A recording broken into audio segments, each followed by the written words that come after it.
Hi, Nicholas. Hey Jane. I think we are live at this moment. If we're not, I'll just say hi, Nicholas, again in a moment. I'm so glad that you could be here today and join in my new presentations called In Conversation with Jenny, because I think there's so many conversations Mm, regarding relationships, personal transformation, healing, alternative medicine, and I'm going to be interviewing so many guests, and I'd like you to come back again. But for today, we're going to be talking about midlife dating and intimacy.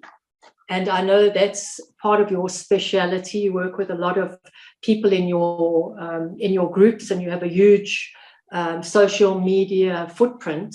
So we'll leave all that at the end, so they'll know where to find you. But I thought, just to start, let's just get this conversation going, and just introduce yourself and tell us, who is Nicholas?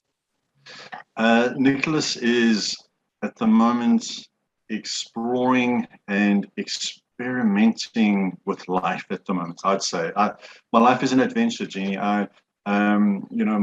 My goal since my life changed just over 6 years ago is to explore how I can take my moments deeper and my relationships deeper, not just in romantic relationship, but also with other family members and friends and things like that. And um, I just love the idea of being able to access moments with different narratives and different frames of mind that can help us achieve greater intimacy and look back and feel fulfilled and not have any regrets.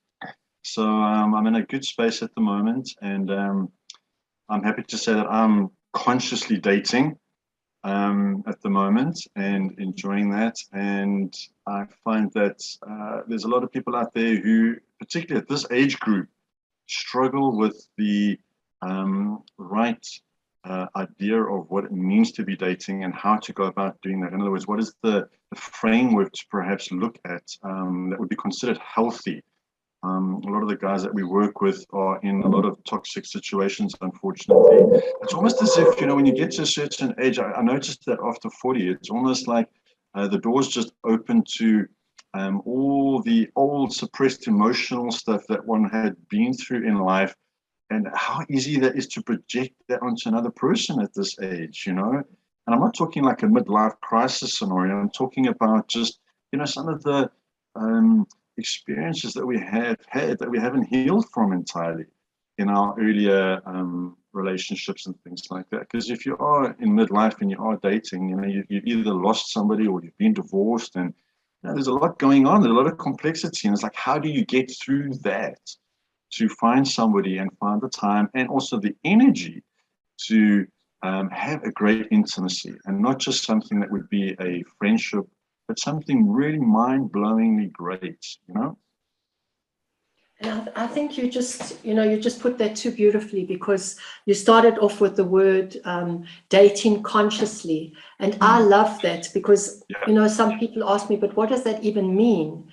Well, what it really means is that you've given this a whole lot of thought, a whole lot of feeling, and you're choosing yeah, from your heart, not your head. And it's yeah, not a fly by night thing. This is something yeah. seriously that we want to get in relationships that are, that last, dynamic relationships, Yeah. minus that emotional baggage that Mm. most of us project onto others. Yeah, And there's no wrong, there's no right. We do it without even thinking, because yeah. before we go into these relationships, this new Hmm. dating and intimacy scene, Mm. we don't look at the red flags within ourselves. Yeah, We look at the red flags of what to look out for that we don't want, but we don't look at our yeah, own red flags. And I yeah, think, and I say this humbly, if we did a lot of that, we would be consciously dating.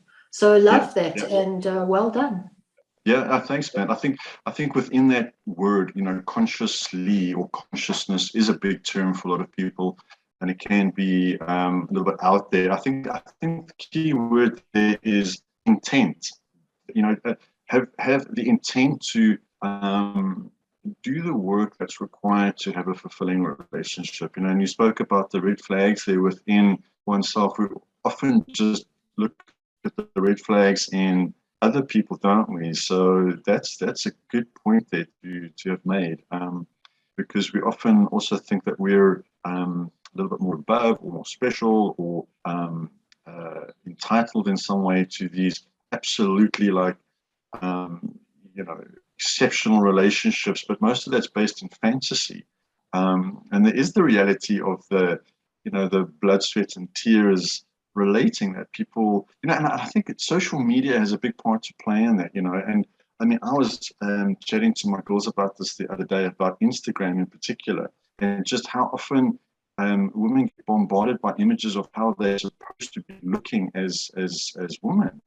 In other words, what is the definition of beauty and attractiveness, you know? And what happens is, I think, through these images, that that frame within which we look at attractiveness has become so small. There's such a small percentage of people that actually look these ways, but it's become the standard. So I'm also meeting a lot of people who are dating and going into relationships where they have such high expectations based on what they've seen in social media that, you know, the average Joe has no chance. And again, I think a lot of that comes down to, as we've said, the consciousness, the intent behind dating, which is to actually find the person, find you and find the other person, and find where there is that compatibility. Well, I mean, we know that the dating industry, when I last looked, is worth $2 billion a year. It's a lot of alone people, yeah. Today, and especially with the world as crazy it is right now, most dating is online, or you just swipe right, swipe left, and you look at this face that's been a little bit dolled up, man or woman, or you look at somebody's physique, and you have this expectation, and sometime later, when you're in the relationship, you realize that it was a fantasy. So people are looking for things that they perceive they don't have.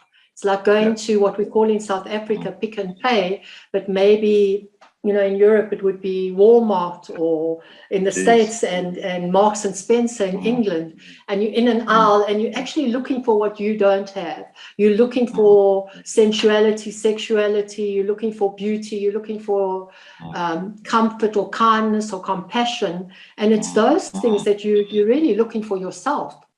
So I think it's important in today's world that we go into relationships owning our mistakes. I call them mis-takes.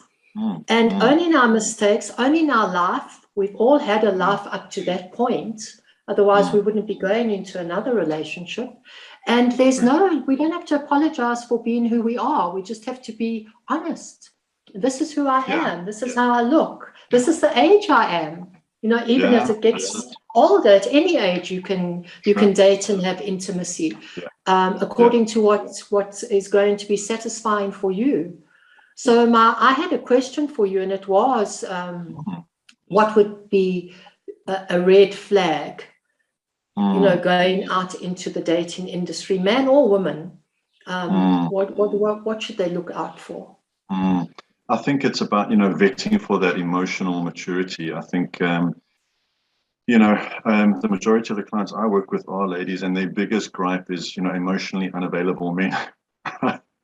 You know, so men chase really hard in the beginning, and they put their best foot forward, and they, you know, they know how to seduce and hunt and things like that. But then when it actually comes to the nuts and bolts intimacy part, you know, the minute there's that first conflict or that first disagreement or trigger that happens, a lot of guys just they realize. I think men they have the intent.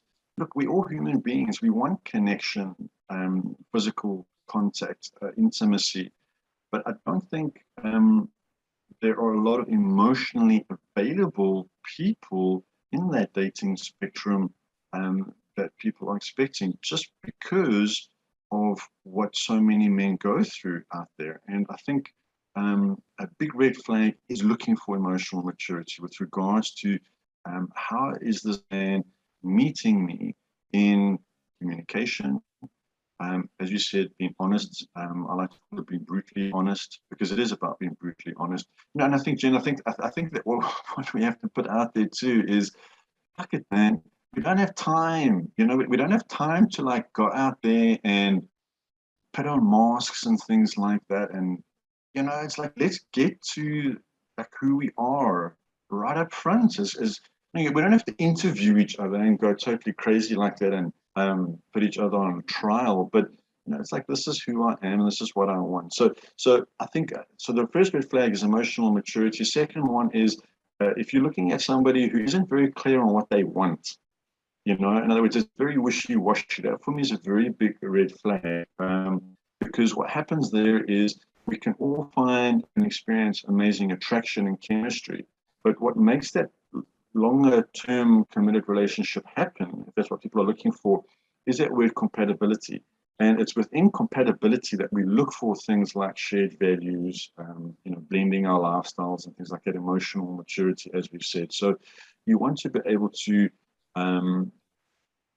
ask the right questions to get through and expose these red flags. And we can look at that in a moment, perhaps. But emotional maturity, definitely, if the person doesn't know what they want, because you see, a lot of guys that I've worked with also, they get confused between a casual relationship and something that has deeper intimacy. They think they want a deeper intimacy, but they're actually just looking for something casual, or vice versa, right? And that's a big red flag for me also, is just not knowing exactly how intentful the person is. So emotional maturity, you know, is there intent or not? Intent. And then I would definitely then say they're not clear on what they're actually wanting as such. You know, it's the three bigger red flags for me. There's obviously other things like, you know, we would call it the non-negotiable sort of list. You know, I stay here in this wonderful town in Mossel Bay here, and I've often experienced a curiosity to go online and meet people that stay far away and things like that.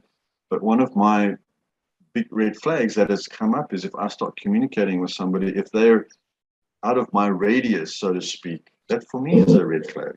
You know, I need somebody who's in my town that I can see 2-3 times per week and meet up with and have a coffee and a walk and a chat and things like that, you know.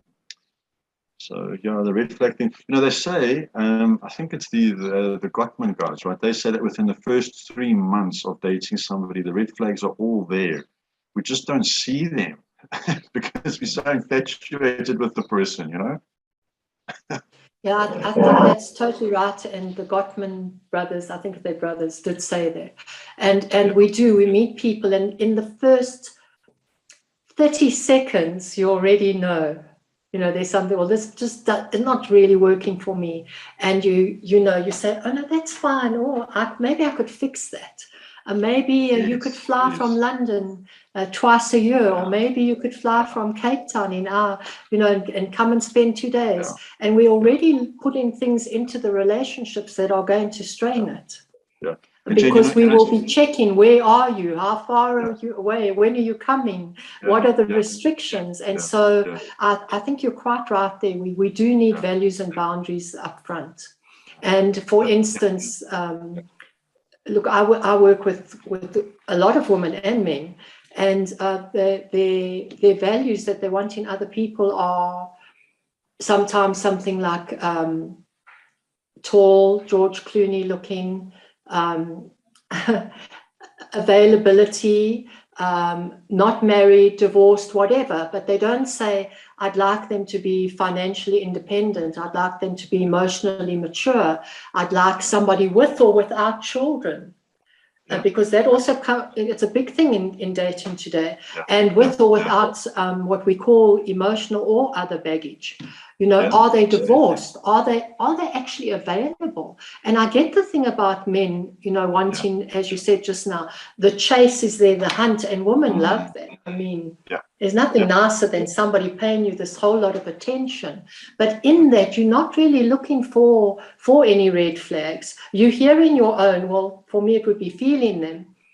I don't think this is going anywhere. And the little voice whispers, don't be silly, you can handle this. And so not really saying, look, what I want is somebody to take me out for lunch on a Sunday. You're welcome You come and have coffee, we go out for lunch, we listen to music, we play Scrabble, we do whatever we want, wherever it takes us. And then you go home to your home. I'm a much, I'm an ageless older person. Let's put it like Beautiful. that. So that's what I would like, or we go on a holiday. But, am I going to get married at 72? I doubt it. Firstly, where would I find somebody to get married? So we want to be, have a little bit of sense and sensibility in it. And say, this is what I'm looking for. I'm looking for quick sex. I'm looking for a lunch. I'm looking for a long-term relationship. I'm looking to be married. I want the whole package. And so I think if we could be honest up front, because like you said, we don't have time.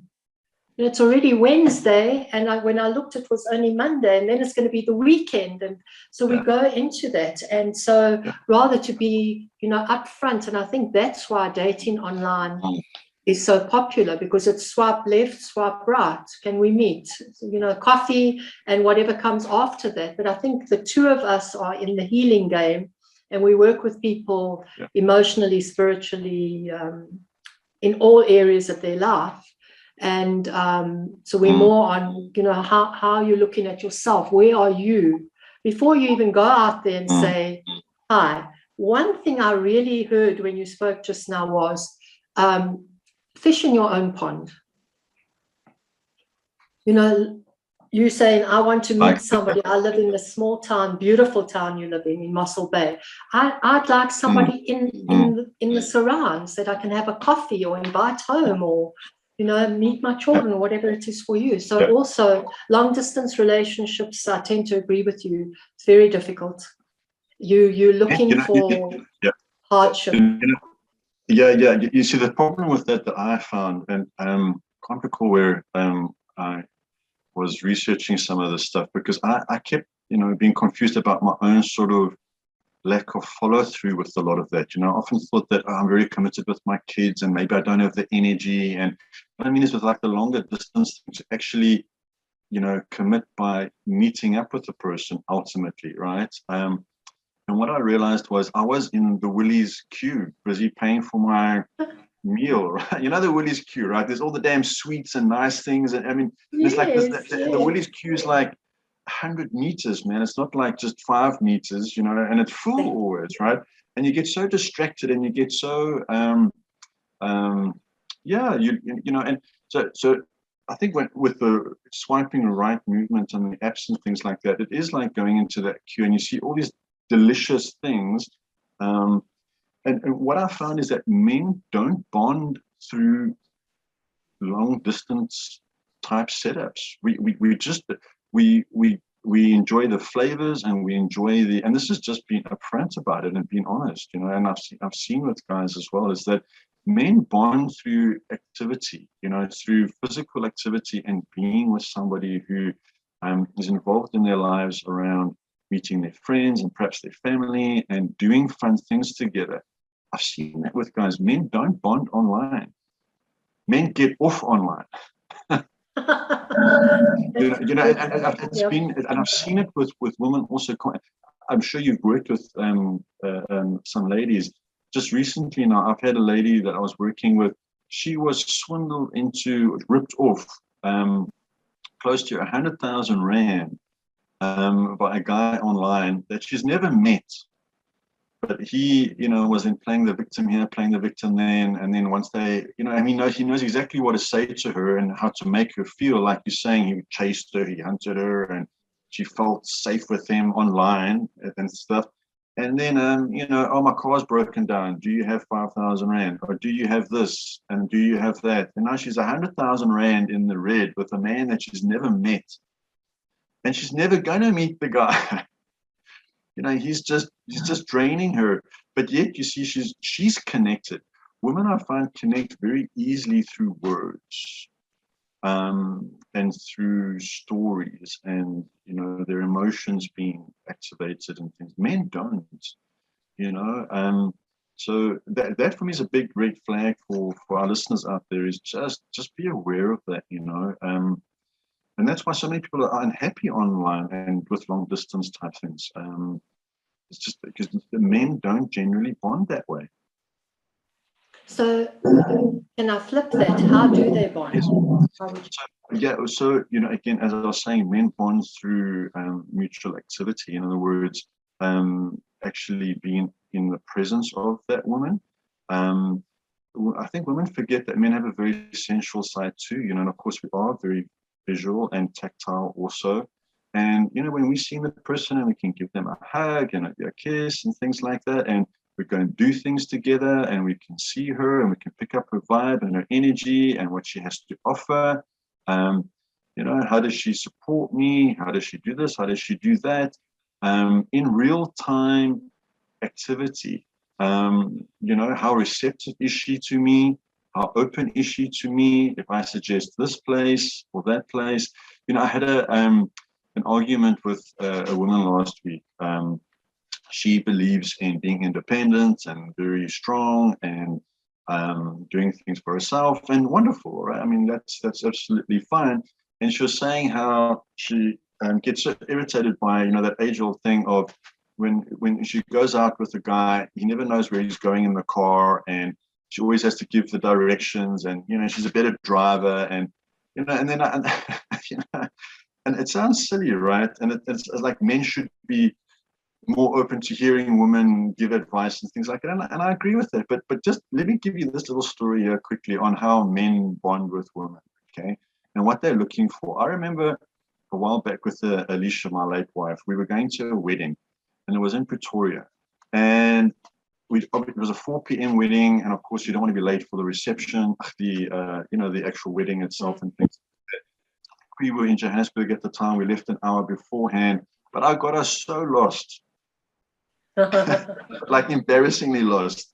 And what was so funny for me was, as we were busy going into Pretoria, and I started to realize I was getting more and more lost and out of control.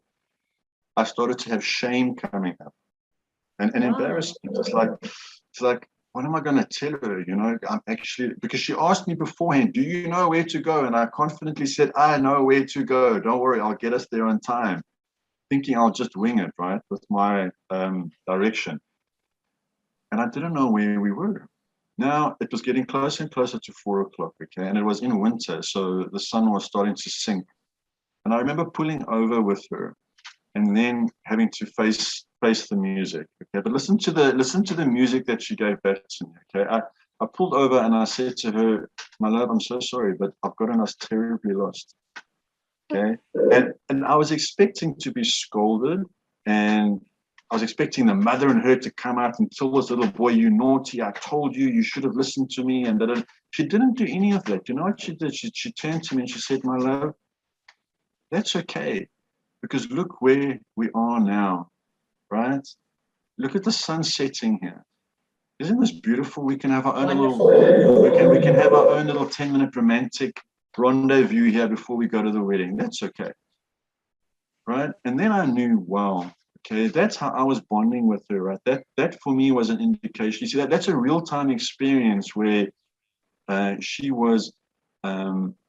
she allowed herself to still appreciate me in that moment for my effort of trying to get us to the wedding, versus taking the alternative route of being in that. I mean, she could easily have just been angry and scolded me, right? But I knew in that moment that woman had my back and she was supportive of me. And I then, what did I do? I went to the garage attendant, which I should have done half an hour earlier, to the garage attendant, and I said confidently, hey, where the heck do we go? Because back then my GPS thing wasn't really activated and things like that. So men bond in that way, because men, I find, these are the 4 things that I often ask guys to look for when they are wanting to meet up with a woman in the early phases. And that is this woman confidently and regularly sharing her beauty with you?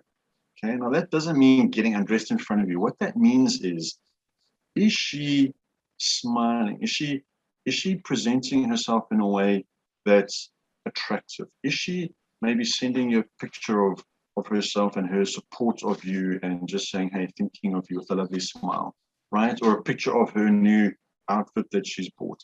Men are so visual and they love getting things like that, women often say they want to get all these different messages throughout the day to feel connected to a guy. Absolutely. And what men want, men are wanting to see what she's up to, what a wonderful time she's having. So if she is out shopping or having coffee with her friend, a little selfie of her and her friend smiling, saying, hey, babe, we're thinking of you, that makes a guy's day, right? So is she sharing that with them? Secondly, is she open and receptive to him?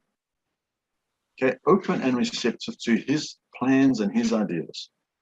Okay, so if he wants to take her out and he suggests, hey, let's go to the Spur, okay, and she's thinking, oh, that is so below me. And she says, no, I'm not that kind of girl. I need to go to wherever else, Casalinga or whatever. She's not open and receptive to him versus going along to the Spur and having a great time and saying, thanks for taking me to the Spur, right? And then making him feel really good and successful and taking her to the Spur. And then maybe when he feels great, and she can then communicate to him and say, how about Casalinga next time, right? Like, right? But she's open and receptive to his plans, okay? And the other thing is she supportive of him and his mission in his life and where he's going? Does she support him? Is she like almost like a cheerleader in his corner, like, motivating him and saying, thinking of you, wish you a great day, good luck with your meeting, those types of things. And these things help a man bond. Is that when she is in that state, I find, versus a woman who is a little inflexible, wanting to be very strong and independent up front, is not sharing more of herself, right? Waiting for him to come and get her. These type of things here don't make a man bond. Men are very sensitive too. We pick up when a woman is very, perhaps, and it's not that men are intimidated by strong women.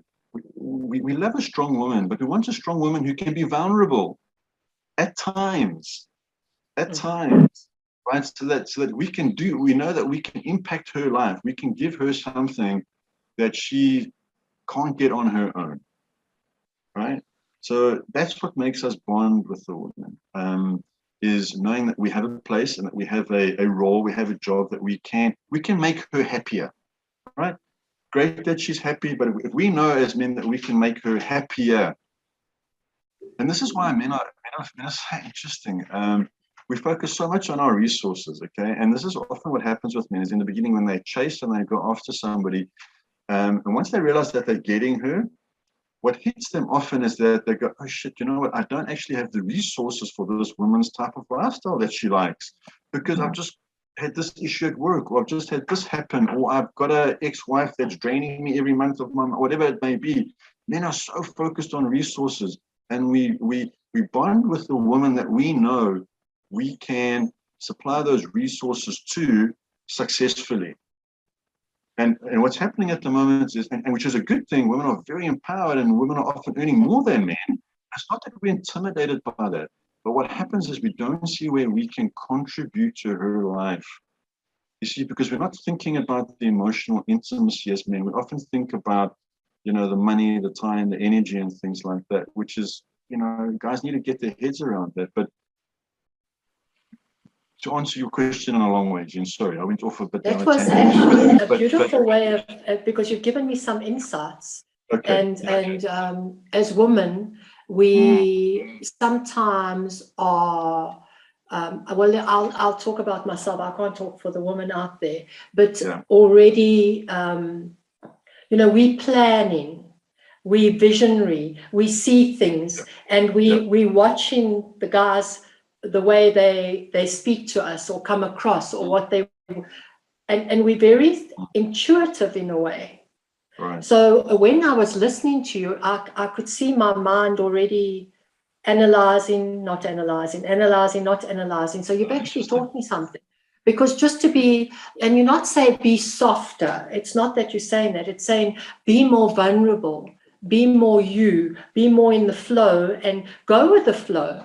And you taught me a very valuable thing in that conversation, because just in setting up this talk, what are we going to say? Is it going to go live? Will there be restrictions? Because I'm definitely not a techie. I'm a romantic. I'm a coach. I'm a relationship authority. But when it comes to something like this and setting it up, that thing that I wanted to be right, I wanted to be perfect. And sometimes when we go dating, we want it to be right, we want it to be perfect, instead of just going for the ride and flipping, having a ball, having some fun, being light-hearted. And I do see a shift, actually, where I'm talking from a woman's point of view now, where we want to laugh, we want to talk, we yap, we can talk all night, and we want to have some fun, and we a little bit more open, because it's tough out there. So when you eventually find a date, and you are wherever you found him, there's not like people introduce you anymore. That's quite difficult. So you don't meet them at church anymore. You don't, and you're not in the pub or whatever it is for you. So you get introduced to somebody, and you want to make it, I almost said, easy for this person to communicate, but sometimes you make it difficult. And I liked what you said there. I liked that long conversation, because it made me feel, as a feeling, an intuitive feeling, that there's a gentleness in men that we sometimes don't acknowledge. I think most guys are good guys. They're just really crap at dating. Yeah. Well, you'll have to improve that. Yeah, that's what we're trying to do. How do because you see, guys, yeah. How do you see dating going? And you said you were consciously dating, so not to really share your story, but how do we go about consciously dating in today's world when it is so fast and furious? Let's say the two things: you either go online and you go full out and put petrol in the Ferrari and just get somebody, or what do you think the other ways of doing it are? I like your metaphor there, the Ferrari, right? It's like, become a Ferrari first, right? Okay, become the best version of yourself you can be. I mean, we've all heard this, right? Like I think it was Matt who said it. What did he say? He said, you don't have to be healed and perfect to meet somebody. I mean, we all works in progress, So if it's not quite a Ferrari, at least it's the best next version of yourself. So become that, so that you've got the vehicle in which somebody can jump in and have a journey with you somewhere, right? Yes. And it doesn't have to be a Ferrari. This is what guys think. You see, this is what I was talking about the resources thing. It can be a bicycle. Sure. Right? But is his bicycle going in the direction of relating? In other words, hey babe, why don't you hop on the seat with me and we go for a bicycle ride down the boulevard? How fun and romantic. She'll love that. She doesn't need a Ferrari. Yes. Right? So it's a man. Yeah, what I meant by the Ferrari is that be the best version of you. Yeah. Don't be up or down, no polar opposites. Just be in the middle. This is who I am. This is what I have. This is what I can give. This is what I nearly said expect, but expectations are not a good thing. But this is just how I want to live my life. Yeah. And are you open to that or not? And I think it's those initial conversations that we struggle with. Yes. The first conversation is about, hello, how are you? What do you do? Where do you live? Have you got children? Are you divorced? So we're ticking off those boxes quickly. And we sometimes might miss the subtleness in having a different conversation. How would you pose a different conversation? What do you think would be a good one for opening dating conversation? What I'm always interested in is what pain is that person dealing with at the moment? In other words, what sacrifice are they making? I remember being on the plane once and actually asking somebody that that I was sitting next to, is like, hi, I'm Nicholas, and hey, can I ask you a really personal question? And it's a little deep and stuff, but what pain are you sitting with in your life at the moment? And it was what a wonderful conversation. We started from takeoff till we landed, just an hour and a half flight. But that's a great way of asking somebody, because we're all carrying something, right? We all have a pain that we're carrying and we make sacrifice for and things like that. And that lets you into the person's values very quickly. It tells you who they are and why they do the things they do.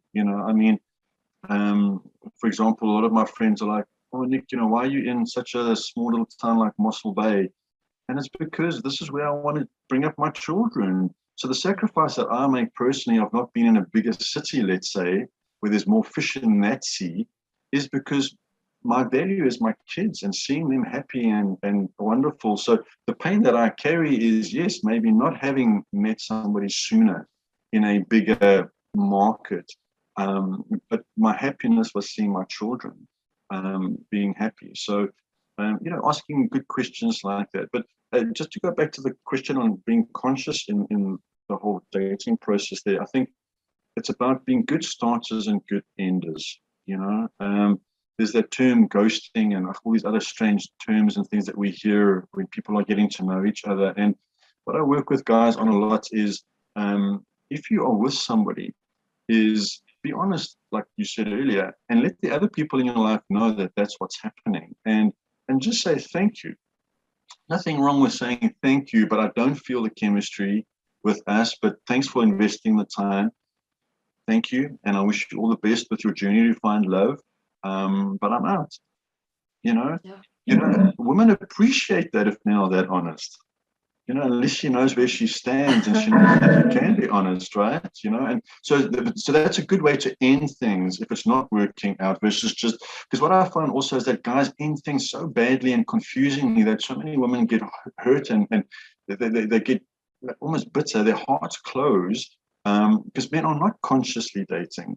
Men are confused around, as we said, the casualness or the long-termness that men don't quite always know what they want. So, they confuse the woman, and then she gets the impression that most men are like that. And, that may be true, but dating consciously is about starting and then ending things with intent. But that does start with what we were saying earlier about being the best version of yourself. I think that's absolutely key. The best that you can be while looking for somebody, And that brings up a question for me is, so you want to be the best version of yourself. You're going back out into the dating world. Yeah. How would you, you personally, Nicholas, how would you share with us what we should look at in ourselves to see if we are ready to go and date and perhaps go into this relationship, which includes intimacy? What would you? Yeah. Well, I mean, I would firstly go through your previous experiences that you've had with people. One of the exercises I actually do with my clients is I make them just jot down very quickly their timeline of the people that they've given their heart to. That could even have been a one-night stand, but they still gave their heart in that moment. So I'm not talking about just a purely physical sexual experience, but where did they give their heart, okay, which is a different thing, right? And they might jot down, let's say, 5 different people. And then I ask them to close their eyes and I ask them to visualize each one of those people and notice the emotional reaction they have, like what happens to their heart and to their belly. And do they look at that person with fondness? Or is there something happening, maybe anxiety or a bit of anger or something happens for them emotionally? Then they know that they haven't had closure with that person. And then working on getting closure, because you'll be surprised how when we don't close those doors properly on previous relationships, how that comes up in the new relationship. This, and you don't expect it. But everything that happened then that hurt you, that you weren't, and it could be 10 years ago, you're now suddenly subconsciously protecting and holding yourself back from in the new relationship because of what happened then. So cleaning up that timeline is very important. I had a lady that I worked with who wasn't trusting her partner. So he came in for the second session to prove himself worthy of his wife and to explain that he's been such a good boy, nothing he has ever done should warrant her mistrust, okay? And I said, okay, that was a convincing statement and argument. I believe you. But please tell me about your previous relationships. And he told me that he had 3 longer-term relationships before, and every single one of them had ended badly. Okay, every single one of them never gotten closure on them. And I did this little exercise, and all three of those women had an emotional reaction with him. So what his wife was actually feeling with the mistrust was his unavailability in intimacy, because he was blocking himself or protecting himself from the previous hurt. So he wasn't as present with his wife as he could be. So she felt that as him pulling away, or as a rejection of her then thinking he was having an affair somewhere. And in truth, he was having an affair. He was still having an affair with the three previous women he had been with, who he hadn't got closure with. You see? So he had to go back and he had to say who was number one, who was number two, and who was number three in his life. When he was clear on 1, 2, and 3, he could then look at his wife and he could say, you know what, my baby, you're number 4. Okay? And the minute he can say, you're number 4 in my heart, it immediately actually elevates her to number 1, because then he can say to her, but I now choose you. Right? And in that statement, she realizes, okay, right, the heart is complete in that, which gives her confidence to know that his heart would be more valuable to her.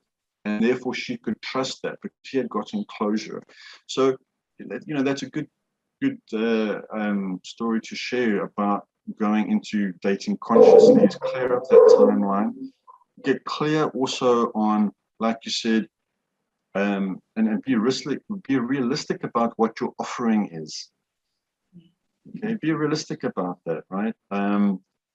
You know, and be aware of your offering from the point of view of, like you were saying earlier, maybe jotting down 20 things that makes you a great catch, right? Like what you can offer. You know, even if it is just a bicycle or not a Ferrari, I can take her for bicycle rides. Woohoo! I've got a bicycle. Great. So I want to go find a girl who likes riding bicycles. Okay? It's specific and measurable. It's a bit like coaching. It's specific and measurable. So what I really loved how you just shared, because somebody asked me, and it was just recently, but how come you aren't still angry, or you're not upset with, you know, past relationships? And I had to think about that for a moment, because there honestly is nothing. And I think it comes from because I wrote my book, and like your story, there were the 5. And I think in that process of writing it, I actually got closure. So it was number 1, number 2, number 3, number 4, number 5. And, you know, number 6 will be number 6, but it will elevate to number 1, because there isn't any residual. And I think that does take time, sort of, to work with yourself. But I mean, this simple process you just gave us, everybody should do it. Because I mean, it's beautiful to do, and it will take them to where they want to be. And you know, if they wanted to get more assistance, they could. I believe all coaches need coaches, all therapists need a therapist, and we all can do with some assistance at some time. And it's very difficult to do it yourself without a process. So even a little process like that, because your mind, when I was listening to your mind, doesn't go into thinking. I was just listening to you and absorbing and doing the process as you said it, which is so simple, but so beautiful. So I really like that. I do have another question for you. Yes, yeah. So in a relationship, because some people I work with do have children. So when would you introduce the children to your relationship? At what stage? What do you think? How long would you wait? I think that comes down to your own relationship with your own children. You know, I'm very fortunate that I have a very close bond and connection with my girls, meaning we have communication.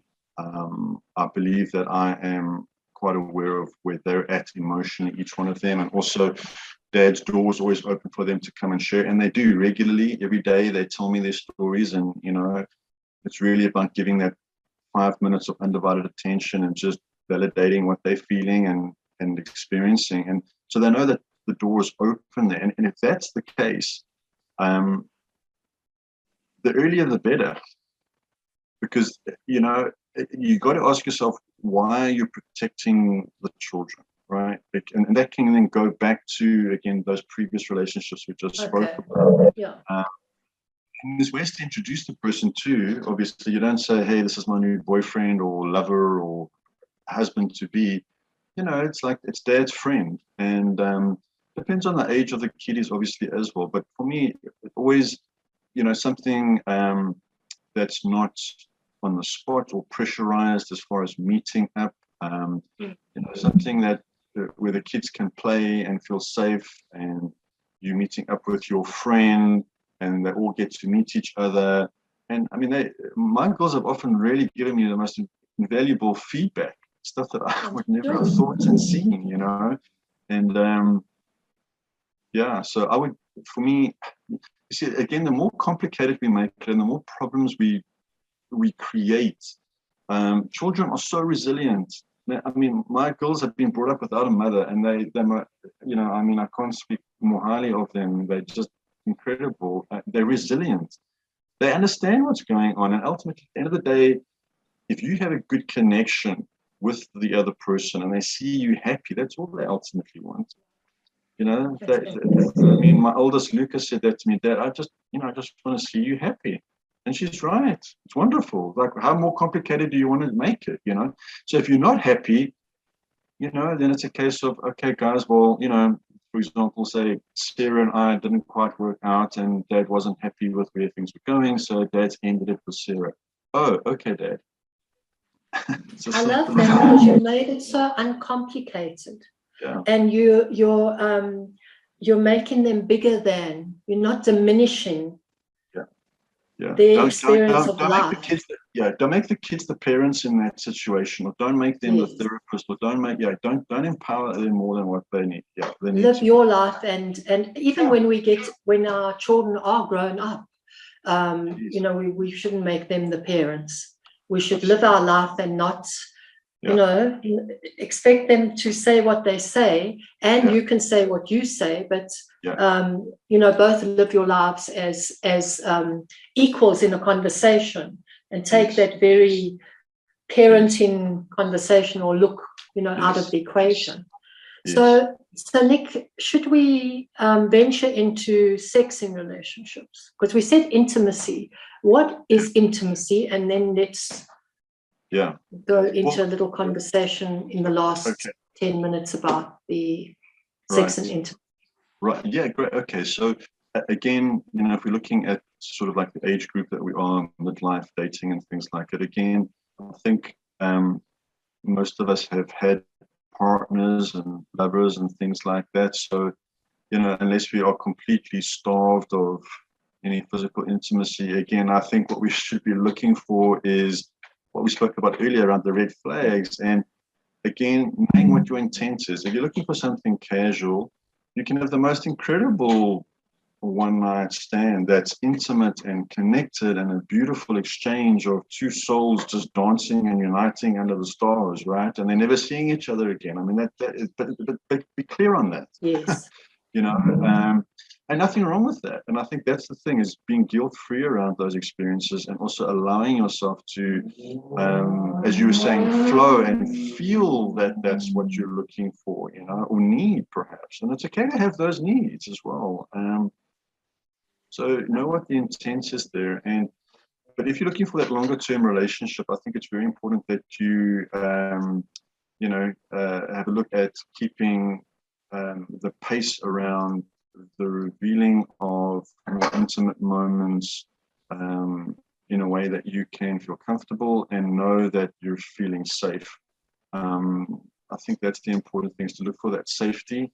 I even talk to men about this also, you know, because guys are funny here. You know, I don't think women understand that when a guy makes love, I've spoken to so many women where they get so put off by the guy after they've had sex because the guy won't leave them alone. You know, he wants to marry her now and he wants to do this, and he becomes so needy and so like, you know, because he shifts into his feminine once he's made love, meaning he shifts into that part that wants to nurture and nourish, and could be the flood of oxytocin that he has at the time of orgasm and stuff like that. I don't know, but he connects with her, and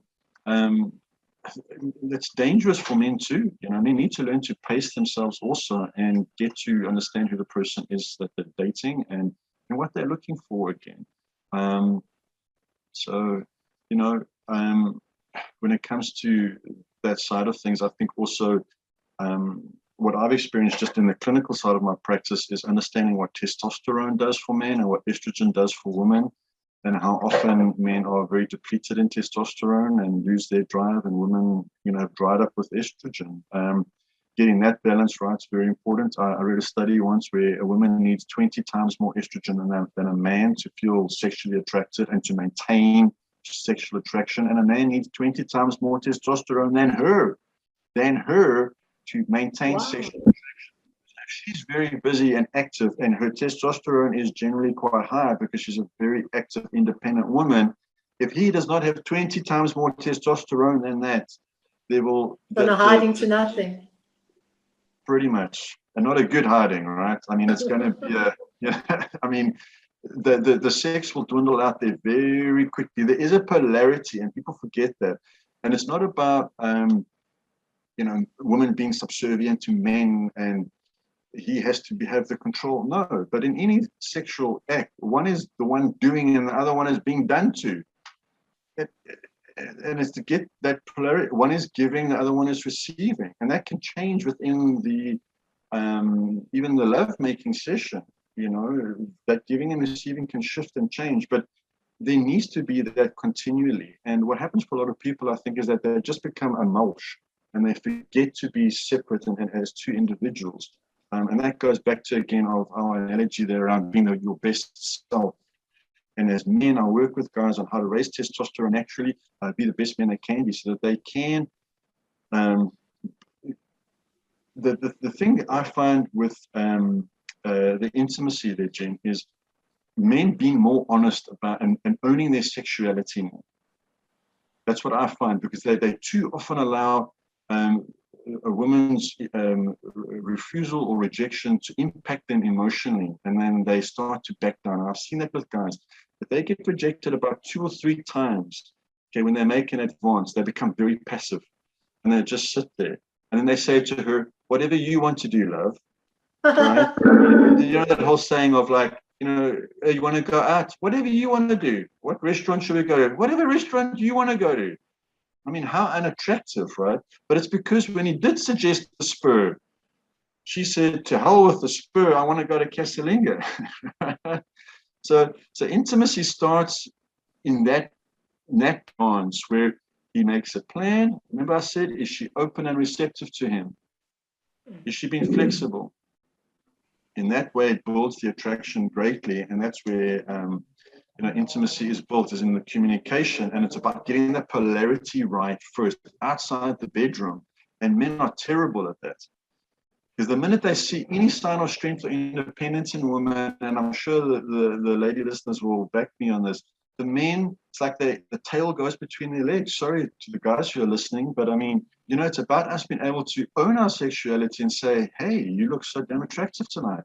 You're turning me on," and being upfront, but like coming from the heart, right? Not like being a dog that's like, but like from the heart. It's like, "Look at you, you're gorgeous." And if she says, "Oh, you're just like every other guy, you just want to have sex with me," it's like not backing down and like saying to her, "Of course I want to have sex. Look at you, you're gorgeous. If you were in my shoes, you'd also want to. It's not my fault, it's your fault." Right? And So it's the communication. Yeah, but it's the man maintaining that frame of being immovable, right? Okay, because women test men, and if men crumble, they lose attraction for a guy.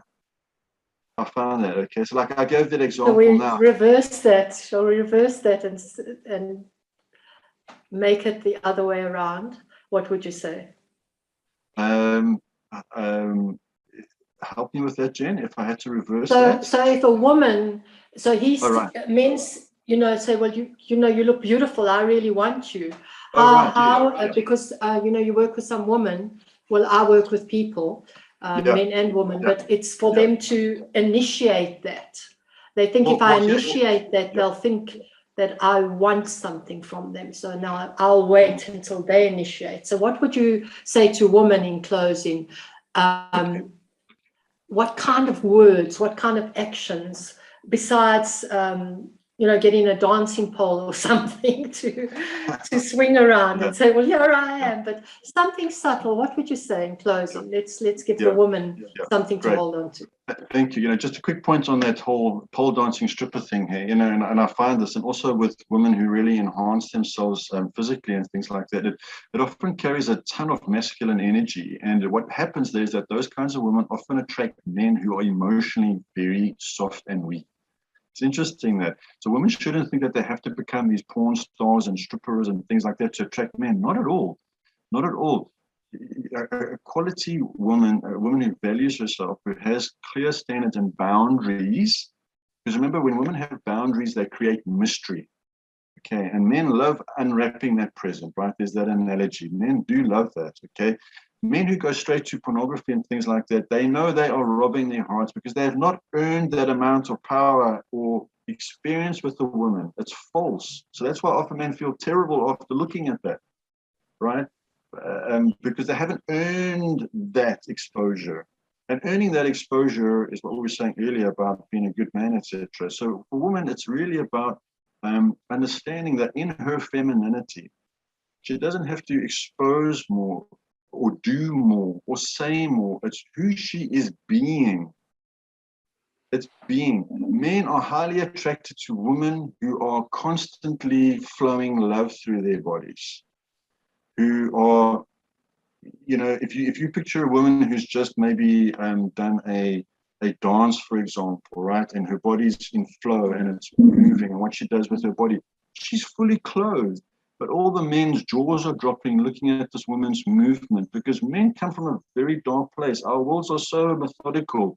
Women bring us the light, and it's through your bodies in a unexposed way, but it's through a flowing, moving way that really, so in other words, what I do with a lot of my ladies is body work, body exercises, getting them into sort of some kind of conscious relationship with their body through music or other forms and things like that, so they can drop into their bodies more and get out of this thing of what they should be saying or what they should be doing.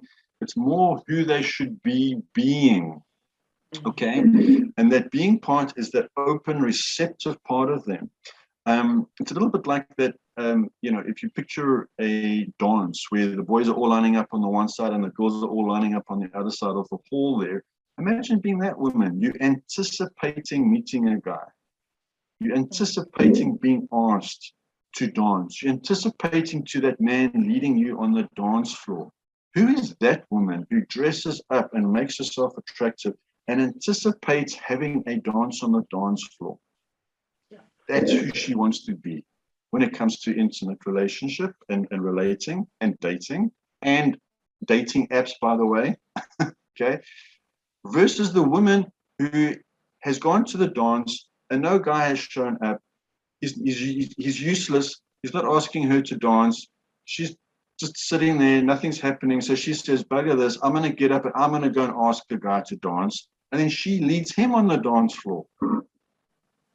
Don't become that when it comes to romantic relationships. I understand why you've had to become that. You need to show up on the dance floor of life too. They have to, and they have to be brave. They have to own their sexuality. They have to say, I like you. You're attractive. Come to me. Let me lead you. He needs to know how to dance, which is that emotional maturity. So in closing, the general answer is, who is she being? Not who is she, what does she need to do? It's about doing less, but being more. And trusting her body and getting, because remember, the body carries the trauma. So that's also where one needs to work, as well as releasing that stuck energy and that trauma that's in the body that stops her from trusting her body. Do you know how many women, and I see it with my eldest daughter at the moment, and I have to really empower her on this. Luca is now 12, lumps and bumps everywhere, stepping into her femininity. We were walking on the beach the other day, and some guy didn't see me as seeing him, but he turns his head and he's checking her out. And she's 12, but she's got the lumps and the bumps. Her energy is flowing, right? It's like chemical for a guy. He just looks, okay? But his intent is not a good intent, right? It's not like he wants to take her heart into deeper love. No, he's checking her out, thinking, what can I do, So women get into defensive modes in their body. They clamp down and they get tense in their bodies because women get looked at like that, they get touched like that, they get interfered with like that. In my work, 1 in 2 women, I would say, have either been molested or something has happened to them earlier on in their lives. You know, it's shocking how men infringe upon women. Nowadays, obviously, it's a little bit better. I'm hoping it is the case. Men are more aware of that. But so working through those things is very important when it comes to healing and feeling safe enough in your body again, feeling safe enough in your own sexuality that you can be sexual, you can be attractive, and be empowered enough to know where your boundaries are so that you know where your no is and where your yes is. So when the asshole shows up, you know how to say back off. And when the right adventurer, romantic, loving man comes along, you say yes to him. So women need to know where the no is and where the yes is. That's wonderful. So in closing, I just wanted to say, what a delightful, fabulous, explorative conversation with you. Absolutely. And I hope that there will be many more. And I hope that life for you is beautiful with your girls and your conscious dating, and for myself. And on that, I'd say ciao for now, Nicholas. Thank you, Jen. Thank you for the opportunity, and blessings to you. And keep shining as beautiful as you are. Thank you. Pleasure.